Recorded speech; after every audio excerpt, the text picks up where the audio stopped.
Bonjour à tous! Dans ce nouveau sujet, nous allons tout vous expliquer sur le marché d'occasion en France.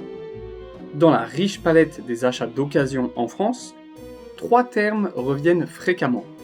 Le vide-grenier, la brocante et le marché aux puces. Bien qu'ils partagent tous le même principe de vente d'objets de seconde main, chacun possède ses propres spécificités et charmes distincts.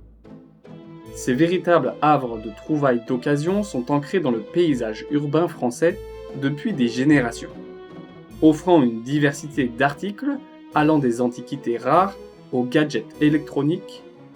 Ces lieux emblématiques sont le terrain de jeu idéal pour les amateurs de chasse au trésor. Petite parenthèse, avant de continuer, merci de vous abonner à la chaîne et de cliquer sur la cloche des notifications, et de partager la vidéo avec vos amis.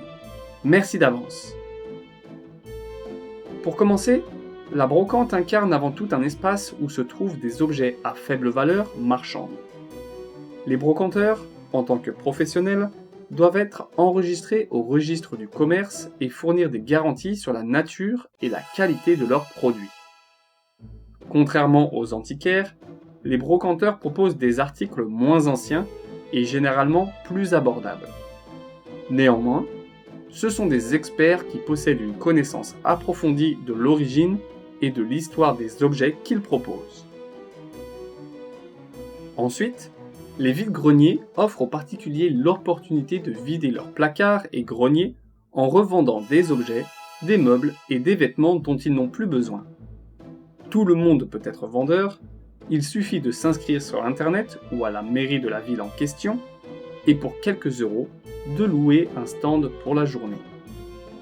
Généralement situé sur les places des villages ou des parkings, ce marché pour déstocker chez soi est un événement qui a lieu une fois par an et par village. On y trouve les objets du quotidien, des CD, des jeux pour enfants, des vêtements, de l'électroménager, de l'art. Tous ces objets de seconde main sont généralement en bon état, et les potentiels acheteurs peuvent se permettre de négocier le prix de l'objet voulu. On y trouve de tout, et parfois, un objet anodin peut avoir une grande valeur. C'est le charme des vide-greniers. Par exemple, une personne vend un vieux tableau quelques euros, puis la personne qui a acheté ce tableau fait quelques recherches et se rend compte que c'est une œuvre d'un artiste populaire. Incroyable, n'est-ce pas ? Dites-nous dans les commentaires si vous avez déjà acheté des objets dans des vide-greniers en France et qu'est-ce que c'était. Nous sommes impatients d'échanger avec vous à ce sujet. Pour finir, les marchés aux puces regorgent souvent de véritables trésors tels que des meubles, de la verrerie, de l'argenterie, des textiles anciens et bien plus encore. Contrairement aux brocantes et aux vide-greniers, les marchés aux puces sont souvent permanents et offrent un mélange unique de brocante et de marché d'antiquaires. Ils mettent en avant des articles plus précieux, attirant à la fois les passionnés de Chine et les collectionneurs à la recherche de pièces uniques. Bien que l'origine exacte du terme marché aux puces reste incertaine, on peut supposer qu'il provient de l'association d'articles vendus autrefois infestés de puces. Cette tradition remonte au Moyen Âge, en Europe, et s'est ancrée en France au XVIIIe siècle.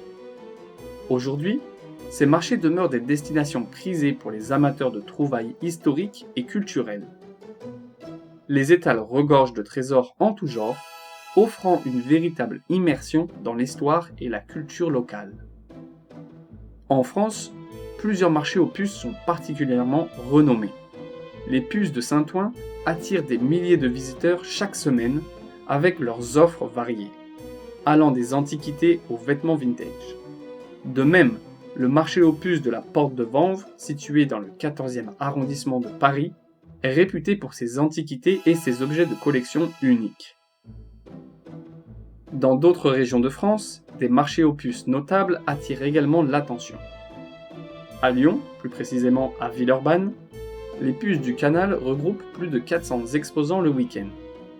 Le marché aux puces de la braderie de Lille est le plus grand d'Europe, attirant des millions de visiteurs chaque année avec sa diversité de stands proposant toutes sortes de marchandises sur 2 jours.